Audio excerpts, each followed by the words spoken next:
The match preview, West Ham against Tottenham in a game which is dubbed as West Ham's Cup Final as always, and it's also going to be dubbed this year as the El Crapico, as these two teams are sitting in, I think, 15th and 16th or 16th and 17th in the league, whatever it is. And both the teams are just going into it really kind of down in the dumps in terms of Premier League. The thing that we've got going for us is that we're in a European semi-final, but Graham Potter's come into West Ham and he hasn't really had any sort of impact, does he? No, only that, he seems to be getting more and more frustrated, doesn't he? In post-match interviews and press conferences and things like that.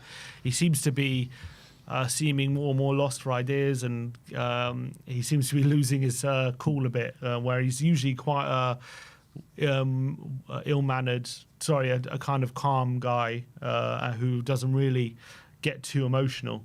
But definitely recently in press conferences, he's starting to get really annoying. He nearly swore in the last one. Obviously, they went 1-0 up in the 83rd minute and they lost it and gave it away, and that must be very, very frustrating. But yeah, I think he's tried a number of different things, and he's tried different formations, and he's tried different players in different positions, and nothing has just seemed to work at the moment. He just can't seem to get a tune out of them. And I bet you Lopetegui's probably looking smugly saying, "Yeah, I told you." But yeah, I think at the moment Potter's tearing his hair out a bit about what he can do to change and turn things around and gain some kind of traction, because it looked like, they beat Arsenal at the Emirates, and that maybe thought, is that a turning point? But it just turned out Arsenal weren't very good on the day, and that was it, really. Yeah. But you just know, though, just the way it works, the way the footballing gods work against Tottenham.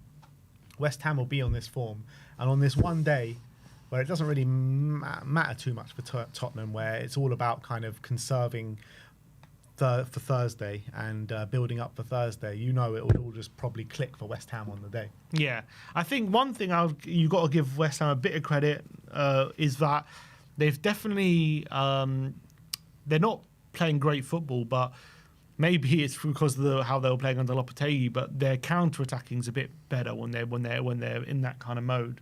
Like against Brighton, they were quite good just sitting a bit deeper and kind of counter-attacking. When they went to Arsenal, it was quite a good defensive display. When they went to Liverpool, they could have easily gone something like that game, basically just playing a bit counter-attacking.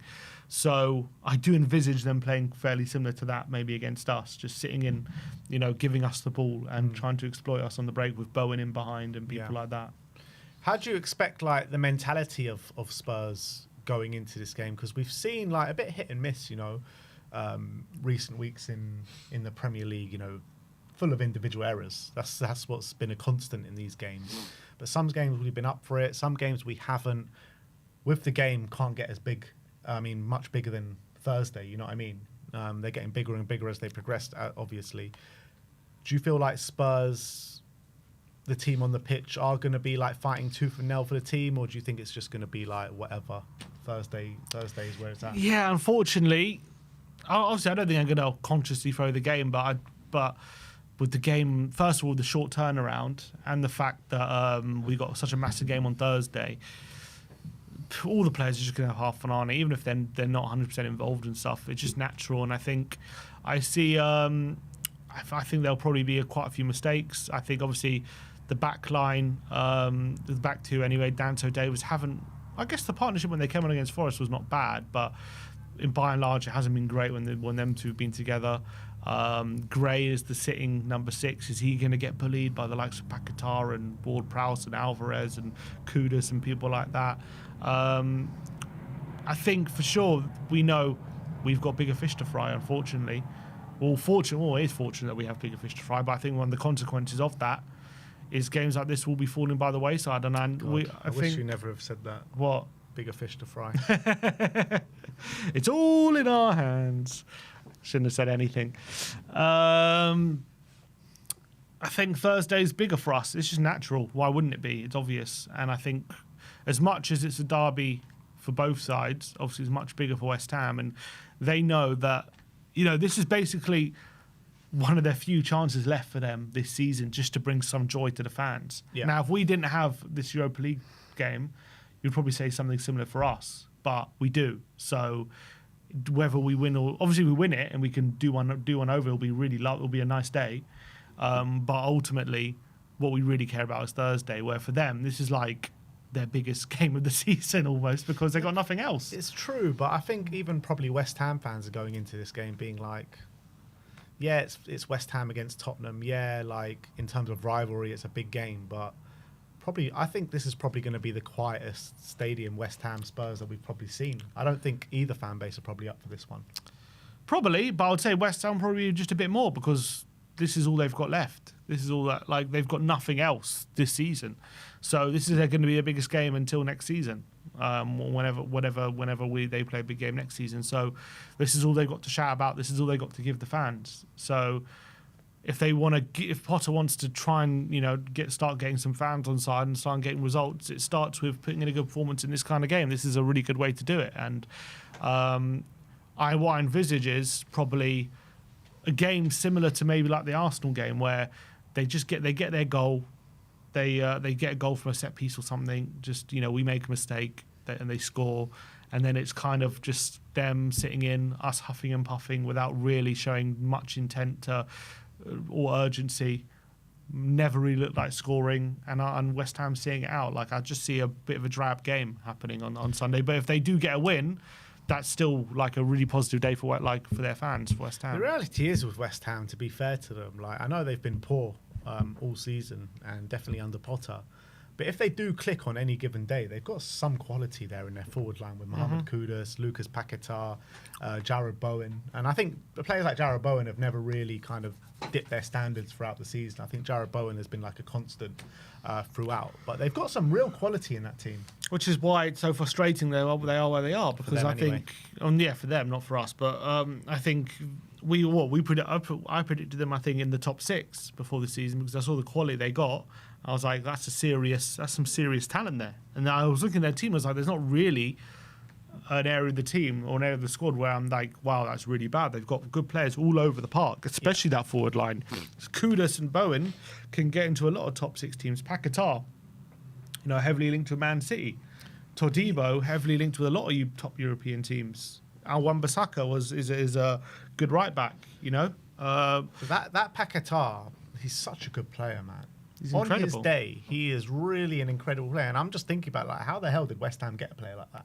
I know they got, what was it in January? Was it in a January they got him? What, 2 years ago or last year? No, maybe Bruno went in a January. But I remember he was much talked about at Lyon, and they pushed the button and got him. I think this season's been a bit of a weird one for him because I think with all the betting charges and everything hanging over his head, it's kind of meant he's not been as good. I feel this season he's still a quality player though. Yeah, but I still feel like, even with those kind of things hovering over him and he's not performing at his best, he's still such a hard player to play against. He's always drawing those fouls and he's always putting you under pressure. Oh, don't get it twisted. He's probably going to be in top of his game on Sunday. Yeah, of course he will. Because it's a massive game and we know when he decides to turn up, he's a tough player and he's brilliant and he's quality. I'm just saying overall this season, in terms of consistency, he's really struggled for it. Maybe as well the failed move to Man City is playing on his mind a bit as well. Maybe he's had his head turned a bit. These allegations and charging ain't going away. Yeah, nothing's happened yet, has it? Nothing has happened, but they're all every few months some new rumours start to pop up with it. And there was even rumours he nearly went to Brazil last year. Yeah, because of it. Obviously, Kudus has been a weird one this season. He's just been off the boil, really. Yeah. He's a player who I think thrives when he's given freedom and he can do things on his own to beat players, get shots off. But I don't know what it is, but obviously Lopetegui used to play him on the left, and I don't think that's his right position at all. I think you don't want him stuck on the wing like that. You want him where he can get shots cut inside. But I kind of feel like the problem with him and Kudus, him and Bowen into the same team is they kind of both like being off the right, and neither of them are at their best when they're striker. I think Bowen can do a job there, and he's proven he can score goals in that position. But he's a bit like Son. In certain games, he could be really effective in that position, but you play him consistently there, and the goals will start to dry up a bit. He's not a striker you want all the time in that position. You want him off the right, and I think Kudus is a bit different, where physically he might be able to do it, but he's just not a striker who likes to run beyond the last defender. He likes the ball to feet and he likes to take people on. So I think they both He's like only to play happy off when the he's right. beating a man, Kudus. Yeah, so I think maybe he needs to play in the 10, but then maybe Paquetá's best position in the 10. So maybe it's a profile issue with their front line. But I think Kudus, for one, has definitely suffered for it this season, for sure. I don't know how many goals he's on this season, but He scored the other week. It's kind of really dried up for him, Kudus, this season. You know, you remember back when we played them at the Tottenham Hotspur Stadium earlier this season, you know, Kudus was actually the one that was causing us all the problems, and then he ended up getting sent off. But he was the one that, you know, we were struggling to handle a bit. 4 goals and 2 assists. You know, last season he got 14 goal contributions. He's halved it this season to 6, really, or nearly halved it. So it's been a big drop-off this season. But that's the thing. Under Lopetegui, they were playing a lot more counter-attacking and stuff, and they were just on that specific day. It was like, give it to Kudus and make something happen, and he nearly did. But they were playing him in the wrong position. So I think they're struggling to figure out who to play where. Obviously, they've got Fulkrug now, so they've got a bit of he's been injured most of the season. I do think he kind of improved him a bit. He's a bit of a focal point, big battering ram, aggressive, get balls in the box. They haven't had that. So I think he improves them a bit. But it's about where do you play, who do you play where. I think in a perfect world, you probably play Bowen on the right. I mean, Somerville apparently is out for the season, so he's not going to play, but probably someone on the left, and then you play Kudus in the 10, and you play Paquetá alongside someone in the 8s in the midfield. But I don't know, they've always wanted to kind of try and fit Paquetá in the 10. They've always wanted to fit Kudus somewhere else because Bowen wants to play on the right. So they kind of struggle with who plays where. Yeah, and look, I shudder to say this, but if I was a West Ham fan, I'd be so frustrated with the way things are going, with the quality that they have. We're all talking about this is the best West Ham squad that we've seen in our lifetimes, and they're sitting back where they belong in the lower end of the table. In the past few games against better sides, how they usually set up seems to be a 3 at the back, with Bowen and Kudus as the front 2. Yeah. And that's not a bad solution, I think, because I think Kudus will be better up front in the 2, like Bowen probably would be as well. Neither of them would want to be by themselves. But for one reason or another, they've played that. I think it's helped them in away games. Like against Brighton, they played quite well. They should have won. Liverpool away quite well. I'm pretty sure they played that formation against Arsenal as well. Let me get that up. I think they played this 3 at the back. Yeah, against Arsenal as well, they played that 3 at the back system. So they've kind of found this 3-5-2 formation, which has been kind of helping them against bigger sides. But it's like it's got them good performances, but results-wise, apart from the Arsenal game, it's still not really changed much. So, it's a hard game to kind of analyse before, because you just don't know how Tottenham are going to turn up to it in terms of, Thursday in the back of our minds. West Ham have been poor, but you probably think that they're going to raise their game for a game like this. And our record against West Ham at the London Stadium has obviously been pretty poor. It was good for a time. It was good for a time, but now it's back to being bad again. So I don't hold too much hope for this game. But you just know, including myself, I'm obviously very guilty of it. If we do lose, and quite convincingly, it's going to cause a lot of frustration. Yeah, and it'll be 20 defeats, get this guy out, doesn't deserve Thursday, sack him now. Our best chance of getting through on Thursdays with Ryan Mason. It's all going to come up again, and we're going to be in this cycle until Thursday comes around, and hopefully we get through. But I think if they play that 3 at the back formation, I think that probably logically is probably a formation we are going to struggle with, especially the 3-5-2, because a lot of the time we like to keep only 2 defenders back. Yeah. So if you're keeping 2 strikers up against our 2 defenders, you could see where that could go wrong. And especially you got the 2 strikers up against our 2 defenders, and you got wing backs just out wide hugging the touchlines up against our fullbacks who like to invert. Could be a bit of a recipe for disaster. Now, the only thing is they're not in great form, and they may be struggling a bit of confidence and stuff like that. But I can see definitely Bowen or Kudus scoring a goal. A mistake from Davis or Dance or whoever it is, will make a mistake. They'll get a goal. They'll go 1-0 up.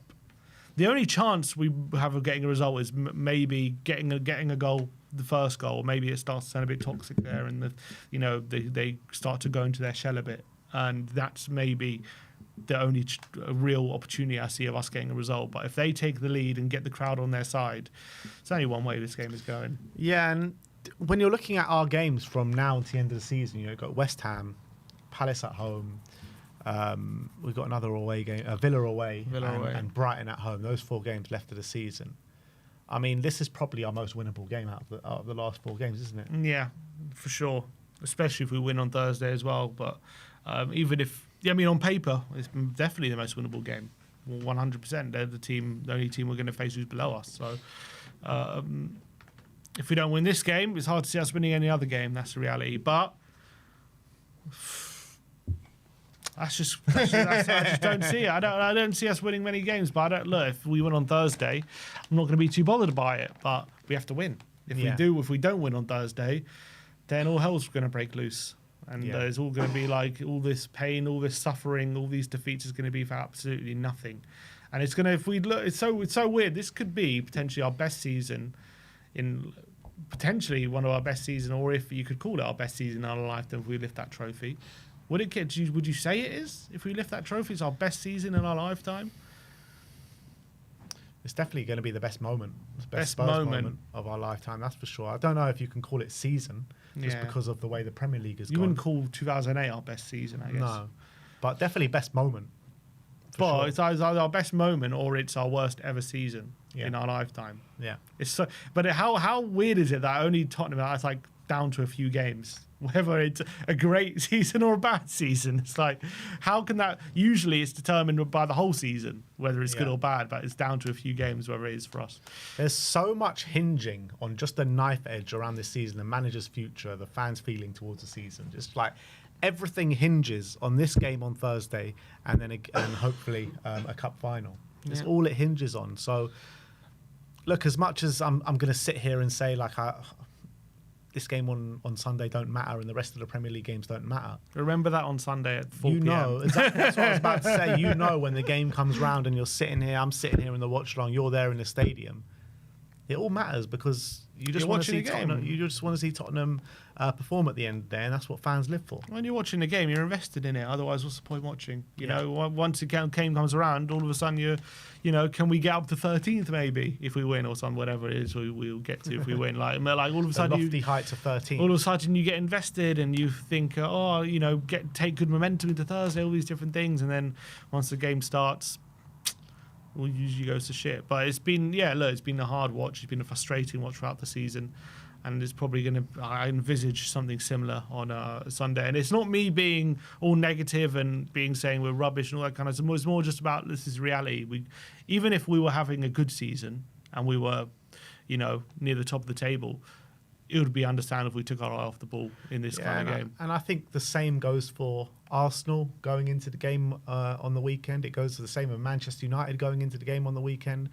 I doubt Chelsea because they're pretty much home and hosed and they've got like Champions League football. Well, Thursday the league games are bigger. Exactly, league games bigger than their European campaign. So I feel like for Arsenal, Man U and Tottenham, I know Tottenham have been terrible all season, but you can probably give them a pass for taking their eye off the ball this weekend if it meant going to win on the Thursday night or Wednesday, whatever they're playing in. But when you're there in the moment, 2 o'clock kickoff, you've got to win the game. Got to win it. Anything else is unacceptable. But obviously, especially if we lose to West Ham, who are 17th, and we go 17th, you're going to go, we're losing to West Ham. It's a disgrace. They're 17th. Look at their form. We're the only win. It just carries on the narrative, doesn't it? Yeah. Because we would have lost to West Ham, lost to Wolves, lost to Leicester, lost to Ipswich. You know what I mean? Yeah, it will. But this is just the situation we're in. Yeah. Unfortunately, that's it, and it'll be important to remember that come Sunday. I'm sure a lot of people won't, but and I'm sure it will hurt once we probably do get that defeat. We probably will get, or whatever it is, dropping points or the dry performance we'll probably get on Sunday. It'll happen, and we're just gonna have to take it on the chin. Gonna have to cop it, and we're gonna have to look forward to Thursday. You've been copying it all season. We have, but you know what? We're one step away from a final, so could be all worth it.